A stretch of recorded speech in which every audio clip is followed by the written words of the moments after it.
and welcome to the BeGlad Movement. My name's Pollyanna and I'm on a mission to bring you as many stories as possible of good coming out of bad and reasons to be glad. And today I am joined with Nikki, who has very kindly offered to share her story with us. So Nikki, would you like to tell us a little bit about the start of your journey, so to speak? Okay. So the start of my journey as to where I am currently is 2009, when I was diagnosed with fibromyalgia and ME. Right. I also had anxiety and depression. I had a diagnosis of depression, but I wasn't aware that I had anxiety.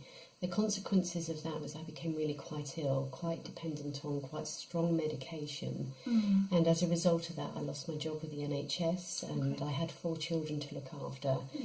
And it was a pretty dark time to be in. Imagine, yeah. Okay, so you found yourself without a job and on heavy medication. Crikey, that's quite something to deal with, isn't it? Yeah. So it was really difficult for me to get. I had 2 small children and 2 older children. So the 2 smaller ones were like 2 and 3 years old, nearly 4. So typically I would struggle to get them ready for nursery and take them to nursery, and that in itself would exhaust me. Right. And then the older children would be at school. They were quite self-sufficient, but they were in secondary school. And they ended up taking on the role that I should have been doing around parenting and looking after me. So the eldest one was beginning to check in on me and make sure I was okay and bringing my medication. And that really hurt. And I think that was the driver for me to not accept what I was being told, because then and still currently now, if you're diagnosed with fibromyalgia or ME, the census is that you'll never recover. Oh gosh, okay. So part of where I am today is to kind of say, you can recover. You absolutely can recover. Do you want to describe it a little bit more to us? Because I'd never heard of it before until you mentioned it. So fibromyalgia literally means fibrous, which means that your muscles, and myalgia means pain. So it basically means widespread chronic pain all over your body. And that can be different for different people. It can manifest itself in particular areas, which is chronic regional pain syndrome, or fibromyalgia can be all over your body. And there's various variations. You can have facial pain, but essentially it's pain when there's no stimulus for pain or no medical reason for pain. Okay, gosh. So it's very much the absence. So if you break your leg or your arm, you would expect to be in pain, but once that's healed, you'd expect the pain to stop. Sure. So fibromyalgia is when either there is no medical reason or no injury, but yet you still feel that pain. Wow, gosh, that's awful. Yes. And traumatising, because I always find when I fall ill, I feel a little bit better once the doctor tells me what's wrong with me, you know, because then you're sort of waiting for the recovery. But so for you, pain with no real reason is, pretty horrific. So you noticed that your children were starting to look after the younger ones and looking after you, and that was your turning point, you say? It was, and that, and being told by people that was it. So I think at that I was 38 years old. Okay. So to have another 30, 40 years just being like that, and my 2 youngest especially not particularly having a mum available to them through ill health, kind of hit a raw nerve, because that was very much where I was when I was a child. Right. That through my mum's ill health and circumstances and situation, I very much became the adult at about the age of 11. So I think unconsciously looking back, that was very much, no, that's not happening to my kids. Right. Absolutely not. That was the driving force, that moment of realisation. How did you turn it around? Well, actually, I went to Google, which usually doesn't really serve you when you're Googling symptoms and things, does it? It's complete opposite. But after being loads of interventions from the NHS that provided, they did try to the best of their ability, so don't get me wrong, but I came across a dead end every single time. So I did go to Google and I did start researching, how do you get better? How do you recover from ME and fibromyalgia? And I hit on something called the lightning process, which I'd never heard of before, but there was somebody not too far from here that was a practitioner. And I started looking at all the success stories, and that really gave me a sense of this could work. Okay. It really could. Do you want to describe what it is? So yes, well now I'm a practitioner in it, so I can describe what it is.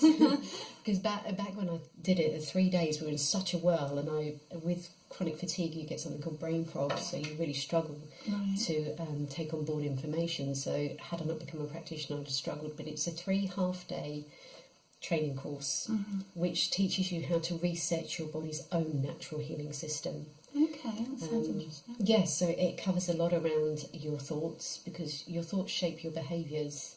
Right. And I'm going to try not to step into practitioner mode here. Yeah. So it's looking from a non-judgmental way of how have you got to where you are, and what is it that's missing from you by the way of your own skill set, your own abilities and capabilities. What do you need to be able to turn your own life around, so it's not relying on others, it's becoming self-reliant. Okay. And that's something I've never learned. Right, so it's a whole new experience for you. Yeah. And tell me about how those 3 days went for you. Well, initially scary, to be honest, because at the time I couldn't drive for more than 20 minutes without falling asleep at the wheel. Wow. And I had to get to Dorset, so a 45-minute journey.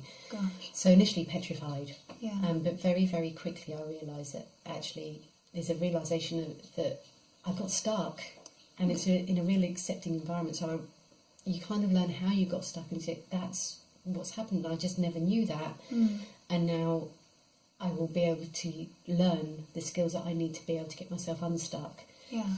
So essentially that's what it does, is like looks at it from your point, which is why I didn't know I had anxiety until I did that, because I thought everybody thought the way that I thought. Right, okay. Because until somebody tells you differently, Yeah. you just grow up thinking that's the way it is. Yeah. Kind of thing. So it's a real eye-opener for you, these 3 days. Yes, it was, yeah. Excellent. And so what happened after you did the course? Well, so after I did the course, I kind of went straight back to work, which was amazing in itself. It wasn't a magic wand. There was still work to be done, and there's continuing work to be done on myself. But I went back to work, so it was December 2009 that I did the course, went back to work, and then I kind of had to wean myself off all the medications, so that was step one. And then in the May I started running, because I'd gained quite a lot of weight as a result of being so ill. Which you would if you can't move around much. And also you kind of, because you're so tired with the fatigue, you go to like high caffeinated drinks and sugar just to keep you going through the day, because with 4 children you have no option, you really don't, you've got to keep going. So it was a step by step. So I started running and started losing the weight, increased my running and my exercise, and continuing to use the skills that I'd learnt with the lightning process, was able to send myself on a trajectory of well health. And again, it wasn't overnight. To start looking at a lot of other things that I wanted to improve on.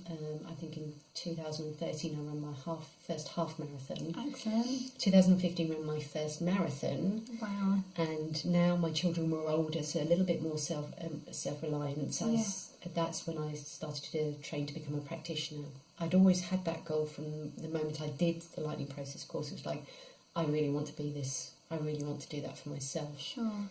But fitting it in with families, like the practical aspects of waiting. So so you started training to become a practitioner. Yeah. And now you've finished your training, and you're teaching other people the lightning process. Yes. Yeah. Wow. Amongst other things, yeah. That's fantastic. That's really great. So tell me, you are So I'm a neuro-linguistic practitioner, which is essentially how our thoughts shape our behaviours. Okay. A hypnotherapist and a life coach. Crikey. Mouthful, yes. Who is also teaching this lightning process as well. Yeah. Fantastic.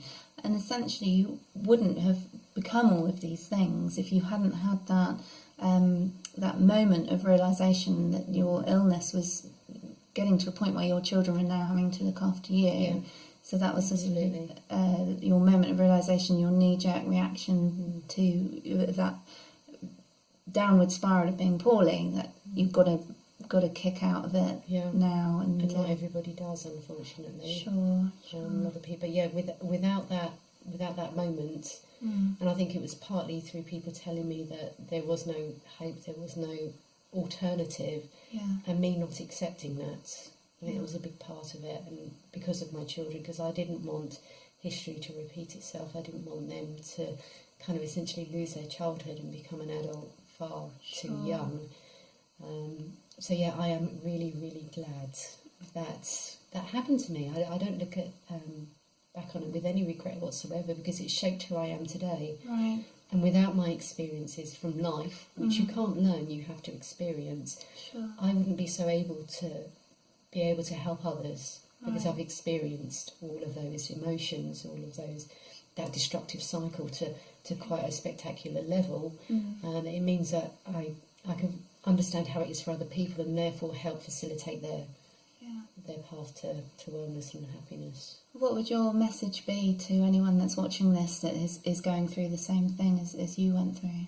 I think because of the time of year it is and what's happened in the last few days, I think I'd definitely take Stephen Hawking's look to the stars. Right. Don't look to your feet.